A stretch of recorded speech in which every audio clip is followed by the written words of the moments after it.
പ്രിയ സുഹൃത്തെ, ഫിനാൻഷ്യൽ സെക്ടറിൽ നടക്കാൻ പോകുന്ന വലിയൊരു കൊലപാതകത്തെക്കുറിച്ചാണ് ഇന്നേ ദിവസം ഞാൻ നിങ്ങളായിട്ട് ഷെയർ ചെയ്യാൻ പോകുന്നത്. സപ്പോസ് താങ്കൾ ഇപ്പോൾ ഒരു 50 ലക്ഷം രൂപ താങ്കൾ പി എം എസിൽ താങ്കൾ 50 ലക്ഷം രൂപ ഇൻവെസ്റ്റ് ചെയ്തു. അതോടൊപ്പം തന്നെ സെബി ഈയിടെ ഇൻട്രൊഡ്യൂസ് ചെയ്ത ഒരു പുതിയൊരു കാറ്റഗറി ഉണ്ട്, SIF. അതിലും ഒരു 50 ലക്ഷം രൂപ ഇൻവെസ്റ്റ് ചെയ്തു എന്ന് വിചാരിച്ചു. അപ്പോൾ ഇത് same fund management group, asset management company, same fund management, same strategy follow ചെയ്യുന്ന, സെയിം രീതിയിൽ ബൈ ആൻഡ് ഹോൾഡ് ചെയ്യുന്ന ഒരു കേസാണ് PMSലും SIFലും എന്ന് വിചാരിച്ചു. അങ്ങനെയാണെങ്കിൽ ഒരു 5 വർഷം കഴിയുമ്പോഴേക്കും ഇവിടെ നമുക്ക് കിട്ടേണ്ട റിട്ടേൺ, ഇത് രണ്ടിനും ഒരു ഈക്വൽ ആയിട്ടുള്ള റിട്ടേൺ ആണ് നമുക്ക് കിട്ടുന്നത്. പക്ഷേ ആക്ച്വലി സംഭവിക്കാൻ പോകുന്ന ഒരു കാര്യം എന്താണെന്ന് വെച്ച് കഴിഞ്ഞാൽ PMSനേക്കാൾ വളരെ കൂടുതൽ റിട്ടേൺസ് ആയിരിക്കും SIFൽ കിട്ടാൻ പോകുന്നത്. അതുകൊണ്ട് തന്നെ ഒരുമിക്ക എക്സ്പേർട്സും പറയുന്ന ഒരു കാര്യം എന്താണെന്ന് വെച്ച് കഴിഞ്ഞാൽ വരും കാലങ്ങളിൽ ഈ SIF എന്ന് പറഞ്ഞൊരു സംഭവം PMSനെ തട്ടിക്കളയും എന്നാണ്.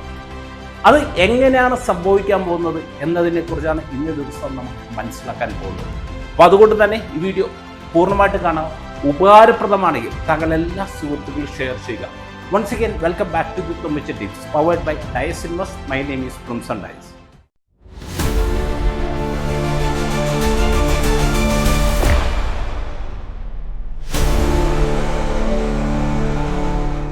Thomicha Tips എന്ന ഫിനാൻഷ്യൽ വീഡിയോ ബ്ലോഗിൽ പുതിയ എപ്പിസോഡുമായി നിങ്ങളുടെ മുമ്പിൽ വരുവാൻ എന്നെ അനുവദിച്ച ദൈവത്തിന് നന്ദി.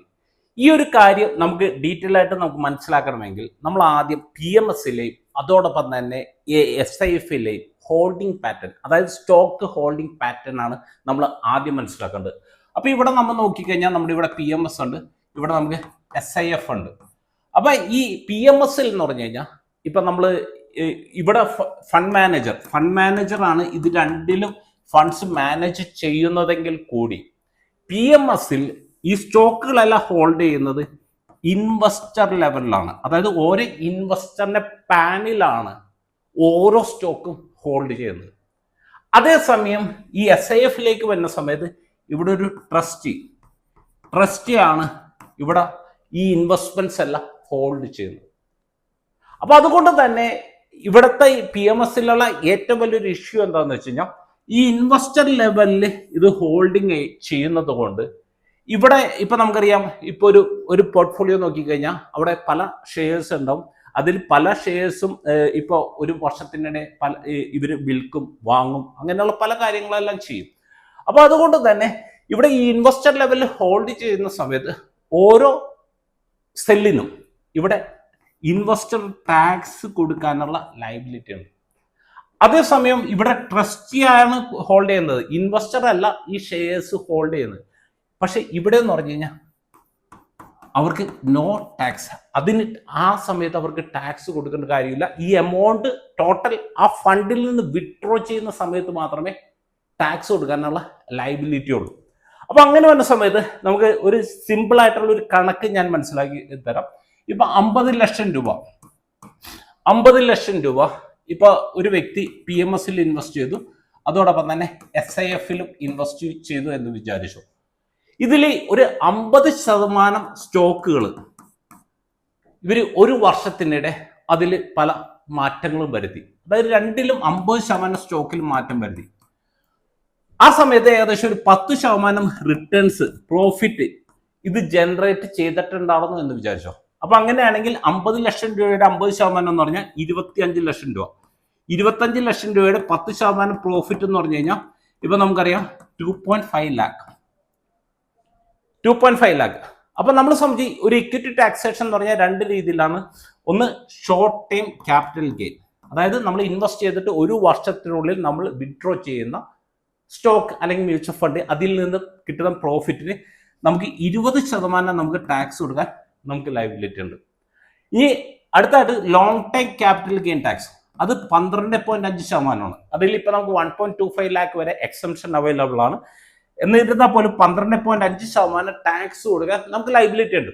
അപ്പൊ ഇവിടെ നമ്മൾ നോക്കിക്കഴിഞ്ഞാൽ ഇപ്പൊ ഇദ്ദേഹത്തിനെ സംബന്ധിച്ച് വിത്തിൻ 1 ഇയറിലാണ് ഈ പറഞ്ഞ ചേഞ്ചസ് എല്ലാം വന്നിരിക്കുന്നത്. അപ്പൊ ഇവിടെ ഏകദേശം 20%, ഇതിന്റെ 20% ടാക്സ് കൊടുക്കാനുള്ള ലയബിലിറ്റി ഉണ്ട്.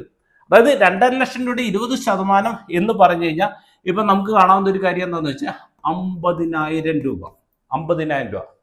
ഇവിടെയും ഈ SIF എന്ന് പറഞ്ഞൊരു സംഭവത്തിൽ ഈ പറഞ്ഞ പോലെ 2.5 ലാക്ക് ഇവർ പ്രോഫിറ്റ് ജനറേറ്റ് ചെയ്തിട്ടുണ്ട്, എല്ലാ കാര്യങ്ങളും ചെയ്തിട്ടുണ്ടെങ്കിൽ പോലും ഇവിടെ ഈ 50,000 രൂപ ടാക്സ് കൊടുക്കാനുള്ള ലയബിലിറ്റി ട്രസ്റ്റിക്കോ ഇൻവെസ്റ്ററിനോ ഇല്ല.